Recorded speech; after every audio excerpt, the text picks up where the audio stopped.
तो अभी हम सुखासन में बैठे हैं और हमें हमारे हाथों में मुद्रा लगानी बताई थी। तो हमें अब बैठ के एक हाथ में हमें मुद्रा लगानी है, वो है शून्य मुद्रा। इसे हम ज्ञान मुद्रा भी कहते हैं। जब भी हम ध्यान करने या फिर भगवान के सामने बैठते हैं तो हमेशा ऐसे बैठ जाते हैं, ऐसे। तो ये होती है हमारी शून्य मुद्रा और ये ज्ञान मुद्रा भी होती है। ये हमें लेफ्ट हैंड में लगानी है हमारे, और इसे हमारे ऐसे गोद पे रखना है। और जो हमारा राइट हैंड है, इसमें हमें हमारी विष्णु मुद्रा लगानी है और इसे हम प्राणायाम मुद्रा भी कहते हैं।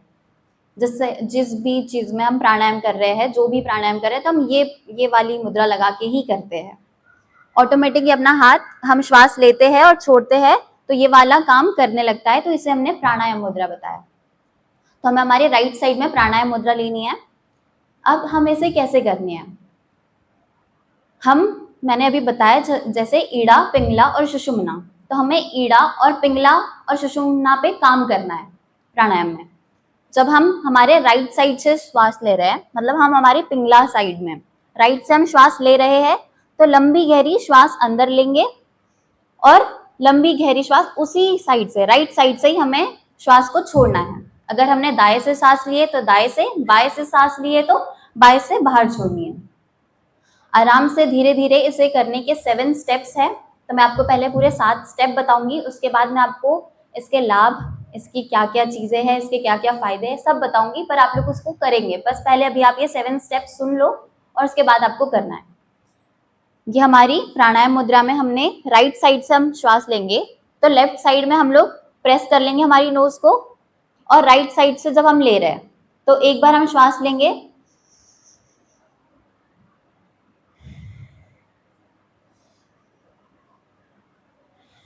ऐसे करके हमने 3 बार राइट साइड से लेनी है और 3 बार हमें लेफ्ट साइड से लेनी है।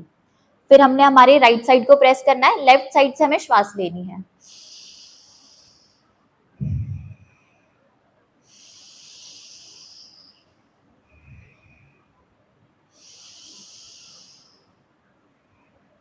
अब ये हो गया हमारा 3, मतलब 3 बार हमने लेफ्ट से लिया और 3 बार हमने राइट से लिया, मतलब ये हो गए हमारे 6 स्टेप्स। और 7 सबसे मेन स्टेप है जो नाड़ी शोधन प्राणायाम हम करते हैं तो हमेशा भूल जाते हैं, और ये हमें बताया भी नहीं जाता कि इसमें ये स्टेप एक मेन होता है। वो है क्या, जब हमने श्वास अंदर ले ली है, तब अब हमें होल्ड करना है, कुंभक के तौर पे हमें होल्ड करना है उसे, और फिर श्वास को मुंह से बाहर निकालना है, नाक से नहीं निकालेंगे।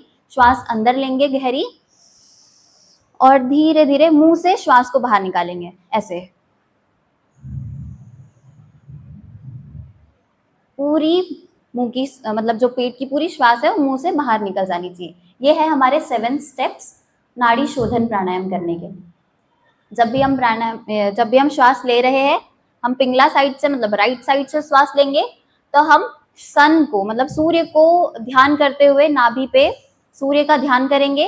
और जब हम हमारे लेफ्ट साइड से लेंगे तो हम चंद्र का ध्यान करेंगे। इससे हमारे दोनों नाड़ियां, सूर्य और चंद्र, दोनों नाड़ियों में प्रवाह अच्छे से होगा। सूर्य हमें उत्तेजना देगी और जो चंद्र है वो हमें शांति प्रदान करेगी। तो ऐसा भाव करते हुए जिस भी नासिका से आप श्वास लें, तो वैसा भाव करना नाभि चक्र पे, नाभि के पास।